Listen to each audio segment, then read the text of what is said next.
ಜೋ Simon ಅವರು ತಮ್ಮ ಕ್ರಮದಲ್ಲೇ ಇದ್ದಂಥ ಸಂದರ್ಭದಲ್ಲಿ ಕಾರ್ಯನಿರ್ವಹಿಸುತ್ತಿರುವಂತಹ ಸಂದರ್ಭದಲ್ಲೇ ನಿಧನರಾಗಿರುವಂಥದ್ದು ಇಡೀ ಚಿತ್ರರಂಗಕ್ಕೆ ಇದೀಗ ಆಘಾತವನ್ನು ಉಂಟು ಮಾಡಿದೆ. ಸದ್ಯಕ್ಕೆ ಇದ್ರ ಬಗ್ಗೆ ಮಾತಾಡಕ್ಕೆ ಫಿಲಂ ಚೇಂಬರ್ ಉಪಾಧ್ಯಕ್ಷರಾಗಿರುವಂಥ ಕೆ ಮಂಜು ಅವರು ಇದ್ದಾರೆ, ಅವ್ರನ್ನ ಮಾತಾಡಿಸ್ತೀನಿ.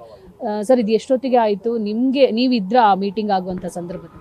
ಸುಮಾರು 50ರಿಂದ 55 ಜನ ವಾಣಿಜ್ಯ ಮಂಡಳಿ ಇವತ್ತು ಮೀಟಿಂಗ್ ಇದ್ದು, ಕಾರ್ಯಕಾರಿ ಸಮಿತಿ ಆಫೀಸ್ ಬರೋರು.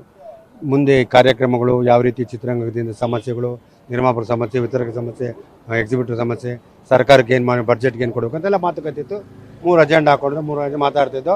ಸುಮಾರು ಎಲ್ಲ ಚರ್ಚೆ ಎಲ್ಲ ಮುಗಿತಾ ಇತ್ತು. ಆದಮೇಲೆ ತುಂಬ ಚೆನ್ನಾಗಿ ಸಲಹೆ ಕೊಟ್ಟಿದ್ರು ಜೋಸೆ ಬಂದರು. ಅದು ಕಾರ್ಯಕ್ರಮ ಮಾಡೋದಕ್ಕೆ 3ನೇ ದಿನ ಯಾವ ರೀತಿ ಮಾಡಬೇಕು, ಸರಳವಾಗಿ ಮಾಡೋಣ, 100ನೇ ವರ್ಷ ಅದ್ಭುತ ಮಾಡೋಣ, ತುಂಬ ಚೆನ್ನಾಗಿ, ಇಸ್ ವೆರಿ ಗುಡ್, ತುಂಬ ಚೆನ್ನಾಗಿ ಅವರು ಮಾತಿಗೆ ಎಲ್ಲರೂ ಖುಷಿ ಅನ್ನಿಸ್ತು. ಅಷ್ಟು ಕ್ಲೀನಾಗಿ ಎಕ್ಸ್ಪ್ಲೇನ್ ಮಾಡಿದ್ರು. ಅದಾದ ನಂತರ 4:15 ಎಲ್ಲ ರವೆ ಇಡ್ಲಿ ಎಲ್ಲ ತಿಂಡಿ ಬಂತು. ತಿಂಡಿ ತಿಂದ ಕೈ ತೊಳೆಯೋಕೆ ಹೋದ್ರು.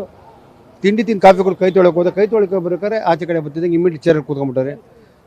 ಯಾರೋ ಇನ್ನೊಬ್ರು ಕೈ ತೊಳೆಯೋಕೆ ಹೋದ್ರು. ಜೋಸೆ ಬಂದವರು ಚೇರ್ ಮೇಲೆ ಕೂತ್ಬಿಟ್ಟು ಅವ್ರು ಮಾತಾಡ್ತಾರೆ ಅಂತ ಚಕ್ಕಂತ ಇಡೀ ಕಮಿಟಿಯಲ್ಲಿ ಹೋದರು.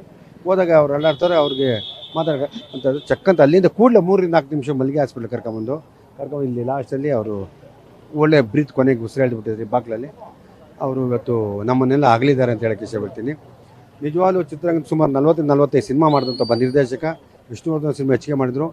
ಸುಮಾರು ಅವ್ರಿಗೆ 80 ವರ್ಷ ಆಗಿತ್ತು. ಎಷ್ಟು ಚೆನ್ನಾಗಿ ಆ್ಯಕ್ಟಿವಿಟಿ ಅಂದರೆ ನಿಜಕ್ಕೂ ಕಲಾವಿದರಾಗಿದ್ದರು, ಸೀರಿಯಲ್ ಮಾಡ್ತವ್ರು, ಎಲ್ಲ ರೀತಿ ಮಾಡಿದ್ರು. ಚಿತ್ರರಂಗಕ್ಕೆ ತುಂಬಲಾಗದ ನಷ್ಟ ಆಗಿದೆ ಅಂತ ಹೇಳಕ್ಕೆ ಇಷ್ಟಪಡ್ತೀನಿ. ನಾಳೆ ಅವ್ರ ಪ್ರತಿಷ್ಠೆಯನ್ನು ಸಾರ್ವಜನಿಕ ದರ್ಶನಕ್ಕಾಗಿ ಕಲಾಕ್ಷೇತ್ರದಲ್ಲಿ 10 ಗಂಟೆಯಿಂದ 1 ಗಂಟೆಗೆ ವ್ಯವಸ್ಥೆ ಮಾಡೋದಿಗೆ.